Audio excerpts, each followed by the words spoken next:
Deo Mushahidi, un ancien proche de Kagame, brise le silence sur les crimes du FPR. Ce message s'inscrit dans une volonté de réécrire l'histoire officielle du Rwanda et de dénoncer les crimes passés du FPR, tout en appelant à une reconnaissance des souffrances des Hutus.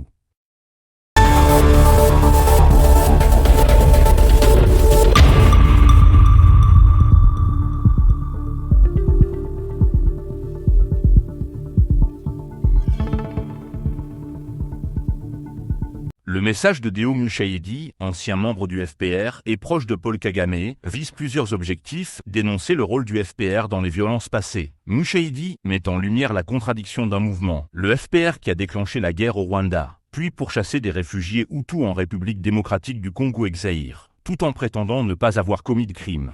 Remettre en question le discours officiel du régime rwandais. Il soulève une interrogation essentielle sur la responsabilité du FPR dans les massacres contre les Hutus, ce qui contredit la version officielle du pouvoir en place. Reconnaître un génocide contre les Hutus. Selon lui, les crimes commis contre cette population doivent être qualifiés de génocide, une position qui va à l'encontre du narratif dominant du gouvernement rwandais. Offrir un témoignage interne, en tant qu'ancien proche de Kagame, Mushahidi apporte une critique fondée sur son expérience personnelle au sein du FPR, ce qui donne du poids à ses accusations. Ce message s'inscrit dans une volonté de réécrire l'histoire officielle du Rwanda et de dénoncer les crimes passés du FPR, tout en appelant à une reconnaissance des souffrances des Hutus. Suivez son discours. L'administration américaine apporte son soutien à l'option militaire pour, selon elle, éliminer la menace à la paix et à la stabilité de la région des Grands Lacs que constitueraient les rebelles rwandais encore présents dans cet immense pays. Comment espère-t-on résoudre un conflit fondamentalement politique par le recours à la force des armes?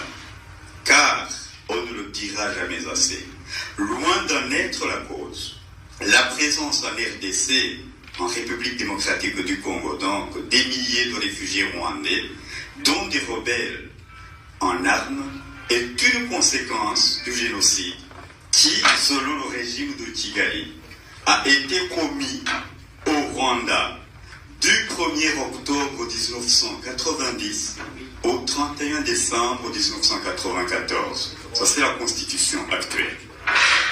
Est-il concevable, dans ces conditions, que le FPR ne se soit rendu coupable d'aucun crime durant toutes ces années qui correspondent par ailleurs à la guerre qu'il a lui-même déclenchée?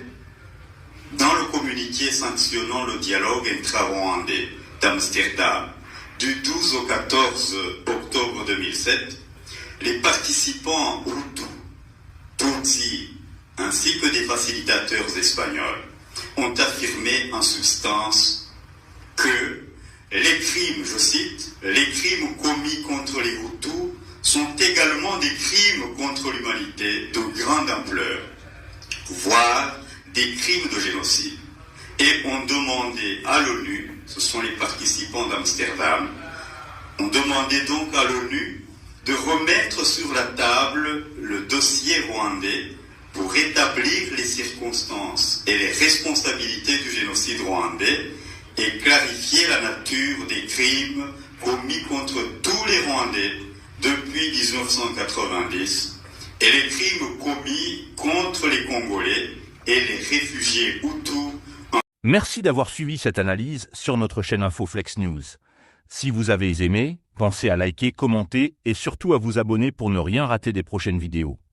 À très bientôt pour une nouvelle analyse.